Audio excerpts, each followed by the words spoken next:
Welcome to the Rare Faith Podcast, where the solution to every problem is only an idea away, and where the same activity with just a little more awareness always yields better results. Award-winning best-selling author Leslie Householder brings some of her best information to this inspiring series of life-changing episodes that you won't want to miss. Show notes for this episode can be found at ararekindoffaith.com. Good morning, everyone. This is Chris Miles here. Welcome to the Chris Miles Money Show. This is all about abundance and prosperity and cash flow today. So I am so excited for our guest today that we have that I'm going to introduce in just one moment. Before I do, just as a reminder, just want to remind you to check out moneyripples.com, where you can see other blogs, events, and other tools and resources, both free and paid, and take this to a deeper level. It's great. I love having you on the show, and I'd love to be able to keep serving you in any way, shape, or form. So today, we are having a special guest. We have with us today Leslie Householder. I know some of you know her, maybe some of you don't, but let me give you an introduction just briefly of who she is.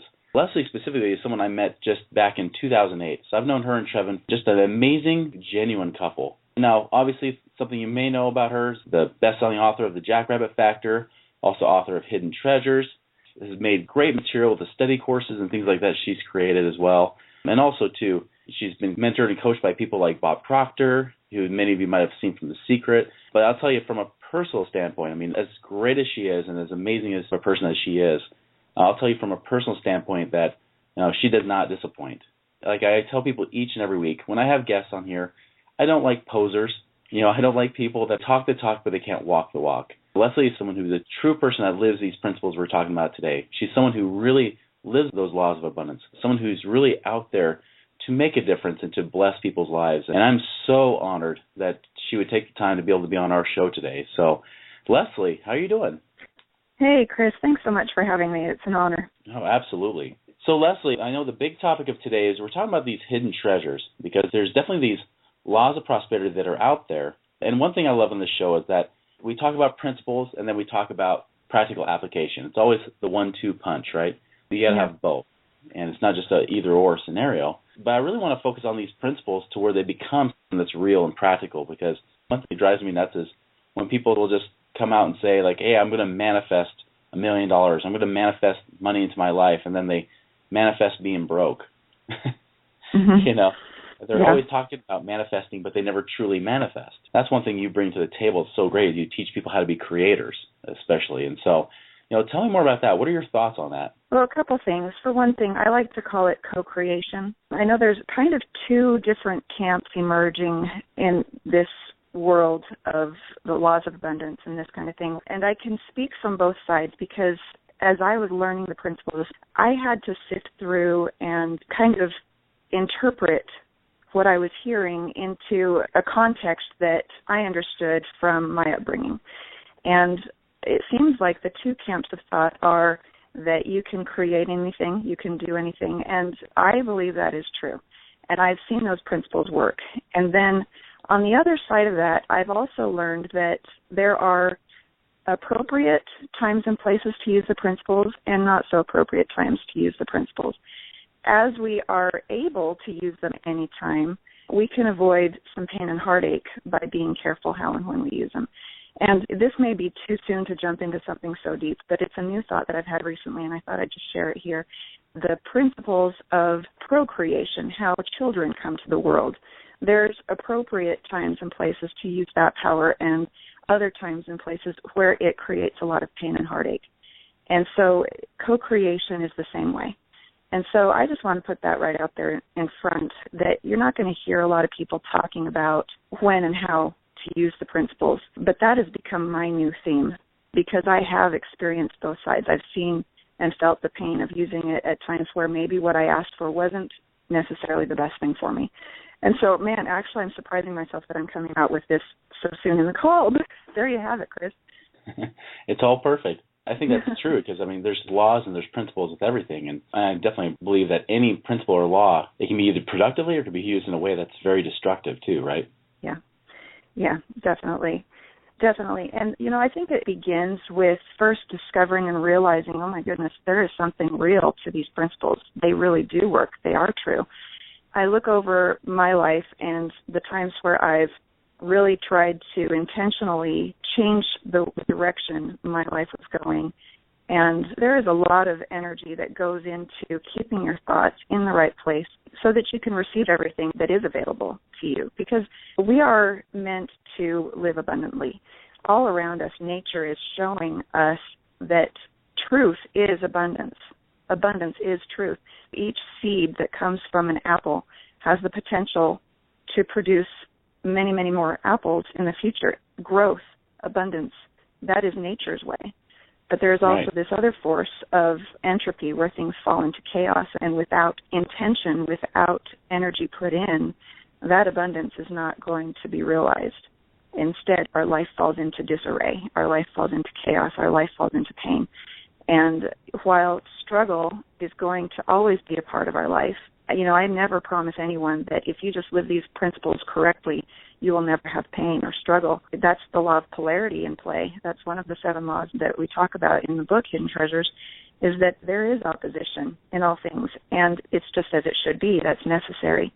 But let me just give you a quick example of how some people have begun to learn about these principles, and then it kind of turns sideways on them, and they don't quite know how to interpret what's happening. For example, my daughter, when she was in, I want to say maybe 4th grade, she was really struggling with finding friends that would be loyal to her, true friends. And we were really having a hard time finding someone that she could really connect with and be herself with. And she would go to her orchestra class, and she said, "Mom, nobody wants to sit by me, nobody likes me," and she was just allowing herself to think on the images of the experience that she didn't like. And I said, you know what we need to do here is I want you to imagine what it's going to be like to have that friend that you're looking for. I want you to be careful how you think. Instead of allowing yourself to feel despair and worry about how things are now, let's get excited and anticipating how you hope things will be. So let's turn that switch. And so we imagined it, and she allowed herself to feel what that's going to feel like. And she had a prayer before she went to that class that day. And you may not be a praying kind of person. I see prayer as a way to get in alignment our thoughts, our emotions, and our intentions in the Creator of all things. And then, like I said, I see it as a co-creative process. I believe that those blessings are available to us more abundantly than we are allowing ourselves to receive them. And so through gratitude for what we expect, we can put ourselves more closely in alignment with that. And so she did. She went to the class, and her first thought was to go sit down next to somebody that she wanted to meet and spend more time with. But she had fear. And by default, she ended up in the corner chair where nobody would want to go just because she felt safer in that comfort zone where she had always been before. Now, you see this pattern repeating. We have great intentions. We have an intention to change something. We have an idea that comes to us. There will always be an idea that comes to you after you set the goal in your mind or heart properly. Whether or not you write it down, if the intention is there and the vision for it has been created in your mind, and you allow yourself to feel the gratitude you expect to feel when it comes to pass, then you're going to get an idea, and you think, oh, great, I'm going to go follow that idea. But what always comes next is that fear, because you're breaking out. You're going to face the terror barrier. And so she did. She faced it, and she caved, and she went and sat in a chair that was always on the side, and nobody would ever want to go sit over there because nobody ever had. And as she was sitting there, this was the interesting piece. She hadn't let go of the belief that something might change, but she had some fear, and she caved to it. But while she was sitting there, she looked on her stand, and there was this big, ugly spider sitting there. And she's like, oh. And so she took her book, and she tried to brush it away, and it landed in her lap instead, and she freaked out. And she's trying to brush it off her lap, and finally she couldn't see it anymore, but she didn't know where it was. And out of fear of spider not knowing where it actually was, it moved her to another chair. And just as she sat down there, 2 other girls walked in and flanked her on either side and started talking with her, and she made some friends that day. And so I just want to bring this back to when we really have this intention to change our life, we picture how things are going to be instead, how we want things to be. We begin that co-creative process. and we allow ourselves to feel it, what we expect to feel, and we get that gratitude going before it's happened. And really what you're doing is you're tricking your subconscious mind into believing that it's true before it is. Our subconscious mind can't distinguish the difference between an experience that is real and one that is imagined. And so if it's living one in your imagination and it believes it's true, then it's going to also move you in ways that you wouldn't otherwise be moved. It makes you do things you wouldn't otherwise do. I believe that since she had set that intention and applied that faith, that when the negative experience came, instead of just staying there in spite of the spider, it was easier for her to move to an uncomfortable place because staying where she was even more uncomfortable. And so here's what happens to people when they set a goal for abundance. They set the goal. They believe it. They can see it. They're excited about it. They get an idea. They move on that idea, and they face a terror barrier. And whether or not they push through it or even if they cave to it, they have planted a seed. And as long as they don't say, well, I guess this won't happen, I guess this is impossible, and cast the seed away, if they just don't kill the seed, then stuff is going to happen. Things come into our life that look like setting the goal has backfired on us. Things get worse instead of better. It's kind of exciting when you can step back and look at that negative experience as, oh, I wonder how this is moving me to where I need to be to receive what I've been asking for. Isn't that interesting? Very interesting. Oh, that's a powerful example. I love that story, too. I've noticed in my own life, I think the thing that's really frustrating, and I know it's hard to master, is that faith. I think that faith is the catalyst that moves us to action, that moves us to walk the path to make those principles become a reality. It reminded me almost of an experience I had back in 2006 when I started to learn this a little bit. I was reading books like Master Key to Riches by Napoleon Hill, and books like that to start to really understand, because up to that point, I'd really lived an impoverished mindset. And I remember that March, I just barely quit being a financial advisor. I said, I'm done, no more money stuff for me. And then I went out to lunch with a few friends. They'd seen me go through some rough times as a financial advisor. And when I did that, I sat down with them. They said, one of them being kind of sarcastic and a little bit saucy with me, he said, so Chris, you getting that Mercedes yet? And I kind of looked at him in shock. I said, did I tell you that? I said, tell you what? I said, did I tell you I was planning to get a Mercedes this July? Because that's when my Ford Escort was going to renew. And his face kind of dropped because he was just joking, but then he realized I was dead serious. and it was a very different conversation because there's a whole new level of faith. Here's the thing, though. I mean, I was very excited, but I had no fruit yet. I hadn't seen the fruit. I had planted those seeds, but the gestation hadn't happened, and it was still occurring. Ironically, though, it was actually that May, the day that my daughter was born, that I went to my brother-in-law. He sold cars. I said, you know what, you want to go on a date? He said, okay, where? I said, hey, let's go shopping for a Mercedes. Well, what kind? And I told him I wanted the E-Class, and he said, well, why don't you just buy mine? He said, oh, yeah, I've had it for 9 months. It just sits in the garage. I only take it out on weekends. And, of course, the next week, even though I didn't have the greatest credit, I was able to make things work because I always knew that there had to be a way. And I always asked myself, well, why not? Why not could it happen? And as a result, a week later, I had the Mercedes 2 months early. And it was a powerful example of how that manifestation really happens. It can happen very quickly. It does need to be aligned with principle, of course, but it's powerful to see when you have that level of faith. It's just amazing what happens when that occurs. I think everybody really deep down believes there is something to this. Right. And, I've made it something of a mission. It's funny because I knew there was something to it. I had experienced it in a couple of instances in my life when we found ourselves just so destitute and so impoverished. Like you said, it's the down by the river story. But, I like to tell people, I don't know, have you ever been this stressed about money that, like I did, I called the police on a kid who broke my broom. I've never met anyone like me. And so I think maybe that's partly why I've really taken this assignment on to help people understand these principles, because it took me so long to figure them out, and it was so hard for me to figure them out. My husband and I, we attended no less than 100 seminars trying to crack the code and figure it out. So what I've been able to do is I don't just give you that how-to book, step by step, 1, 2, 3, 4, boom, there you are, and what's wrong with you if you couldn't make it work. I really connect with people and help them understand all the 100 ways it doesn't work, because to me that is what brings more clarity, more understanding. Okay, yeah, I know I need to write my goals down. Yeah, I know I need to see it. I know I need to visualize it, but why isn't it working? What am I doing wrong? Well, here's all the ways that I did it wrong. And here's what I learned through those experiences. I just want to shorten that process for people. I don't want it to take them 7 years or more. Exactly. And I think about a locksmith and how what you can learn from a locksmith. You imagine those combination locks that have the dials on them. You have to put each one in place before it'll spring open. Every one of us has a certain number of epiphanies that we have to have before that lock will spring open. And just because you have one epiphany, it might not be the final one. And for us, it took more than 100 seminars, and each one we got that nugget, oh my gosh. And so we'd apply what we'd learned, and that taught us what it wasn't, over here and over there. And finally, it was after that 100th epiphany, or however many it was, the lock sprung open, and we tripled our income in 3 months. And for other people, all it is one more epiphany, and they're there. I've seen it work for people after 2 attempts, and it's been so frustrating. I'm like, are you kidding me? That is so not fair.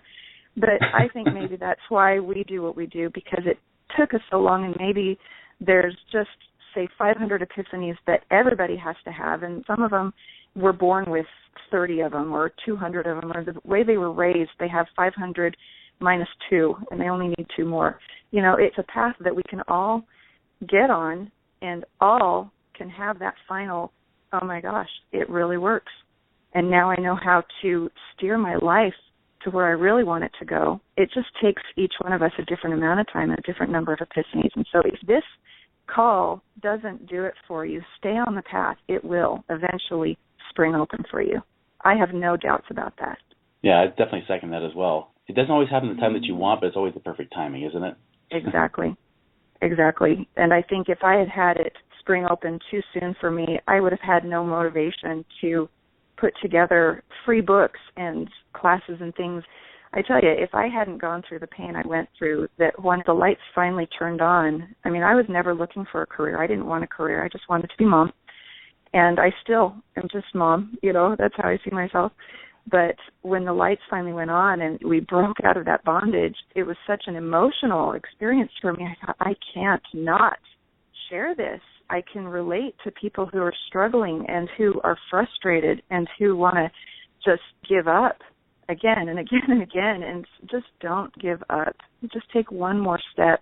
There were times where you could see me driving down the road screaming my affirmations, just trying to overcome that pull of mediocrity and of bondage and despair that I had been living in for so long. It's like launching a rocket. The energy that's required at the front of it is intense, and it's so, it takes everything you've got. But once you've pulled out of that gravity, it's the freedom, it's the soaring. And we still have problems. We still have setbacks.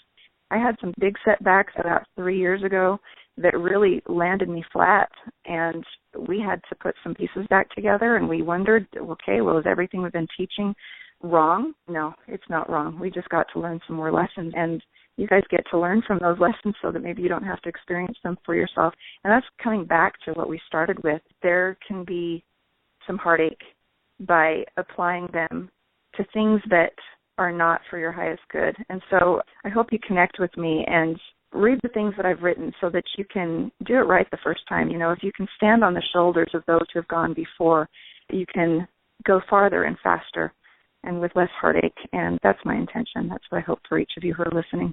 Oh, amen to that.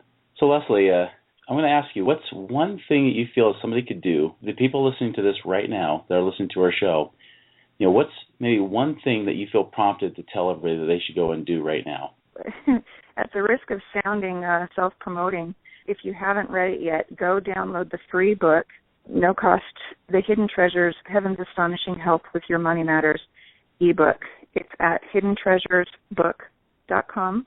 I think you're going to find that if you just read the first chapter, there is an introduction, there is a preface, but once you get into the very first law, it's called the law of perpetual transmutation. The lights are going to go on in your mind as to why things that you've hoped for, things that you've set goals for, haven't showed up yet, and how they may be closer than you think. And that right there can be the hope, that new infusion of hope, that awakening to hope. You've got to have hope. Hope is the poor man's bread.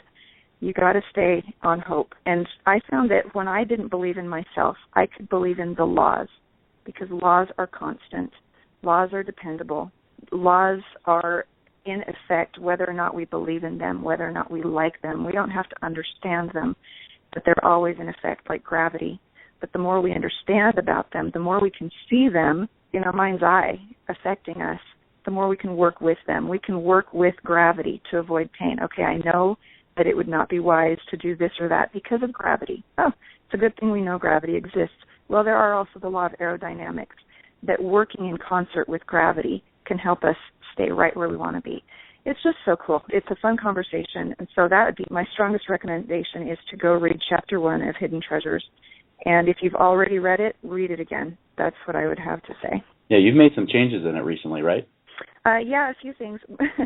Number one, I wrote it 12 years ago, and my writing style has changed over the years, and I kind of wasn't promoting it because of pride. I'm like, oh, there's some real funky grammar spots in there, and I know it's not perfect still. I am not what do you call it? A writer. See? Not always the best with words, but my heart's there, and my personal experience is there, and I know it's going to open some things for the readers. And it's one of those things where you take a look at it again if you haven't seen it. In 10 years, take another look, and you're a different person than you were the first time. And you'll see new things that you didn't pick up on before. And I think you're going to see some of those locks, those dials spinning into place and getting ready to spring open for you. And I want to hear those stories as they do. I have a forum where we've just got thousands of comments and things, people who are applying these principles and seeing it work. And so start there. Just go read Chapter 1 again. Yeah, I would definitely second that. You know, Leslie, I don't think you knew this, but the first time I read Hidden Treasures was after I met you. So I want to say it was right around 2008, 2009, which was right in the middle of one of my big messes. People have heard my story. I was in the hole about $1 million and upside down about $16,000 a month. You know, it was right about that same time. And I'll tell you, I love Jackrabbit Factor, but Hidden Treasures for me personally made one of the biggest shifts or transformations for myself, especially where, as you start to see those laws, like the law of relativity, law of polarity, law of the vacuum, and all those other laws, law of perpetual transmutation and things like that, I started to see more and more how when I combine two or more laws together, like, you know, for example, putting law of polarity and law of relativity together, be able to form more with gratitude, have a deeper sense of gratitude, which enabled me to be able to get out of my situation faster and reverse the whole thing. I mean, that kind of stuff was big for me. And it all comes down to how we think. And what the book does is it helps you know how to think when you're not sure what to think. Something comes into your life and you're like, oh, man, I don't know what to think about this. Well, okay, go pick the law that keeps your head in the right place. Too often people will use these laws against themselves. Just so you know, this is why I don't use a vision board anymore. That's a topic for another day. They work. They are powerful. But I learned that for me and my personality, it kind of backfired on me. I would look at the vision board, and it would constantly remind me of what was not in my life, and it put me into the wrong thinking instead of the right thinking. There's different personalities that it just flies for them that way, but I found other ways that work better for me. It's the law of relativity. When you're looking at someone who has what you want, some people are motivated by that. For me, it just reminded me of what I don't have, and it put me into a negative place. And so as you read the book, you'll figure out what works best for you, which laws are best applied for you at different times. And it's a very personal experience. It's not so much a step 1, step 2 for everybody, because you're not all starting from the same spot. It's like me giving you directions to a picnic.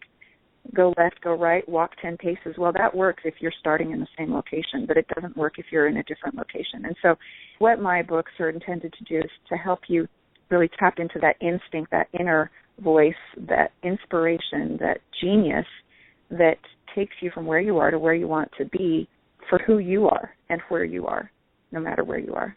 Oh, love it. Yeah, you're right. You know what? I think, Leslie, in about a month or so, we need to have you back on because, I can concur about the vision board thing. I'm kind of have the same situation myself, too. So that's interesting you brought that up. I was actually going to ask that, but I know we're out of time, so we won't cover that today. So anyways, Leslie, again, thank you so much for being on here today. Oh, it's been fun. Thank you for having me. You bet. So everybody, again, I would definitely highly recommend you go check out hiddentreasuresbook.com. That's treasures with an S, hiddentreasuresbook.com. download that ebook. It's such a good read. So download that. Yeah, and I might as well add that it's only been free for a couple months. We released it in June for free. It's the first time it's been available for free. So take advantage of it while it is. I just realized that it was time to set it free and let people learn these principles so they can start putting their lives on track the way they want them to be. And I know it comes back to me in other ways. So I'm just grateful to be able to do that. Absolutely. No, and I paid for it. Even paying for it was worth it. Well, awesome. So everybody, Great. Thank you so much for joining us this week, and make it a prosperous week, and we'll talk to you later. Goodbye. Bye-bye. This concludes today's episode of the Rare Faith Podcast. You've been listening to Leslie Householder, author of The Jackrabbit Factor, Portal to Genius, and Hidden Treasures, Heaven's Astonishing Help with Your Money Matters. All 3 books can be downloaded free at ararekindoffaith.com. So tell your friends and join Leslie again next time as she goes even deeper into the principles that will help you change your life.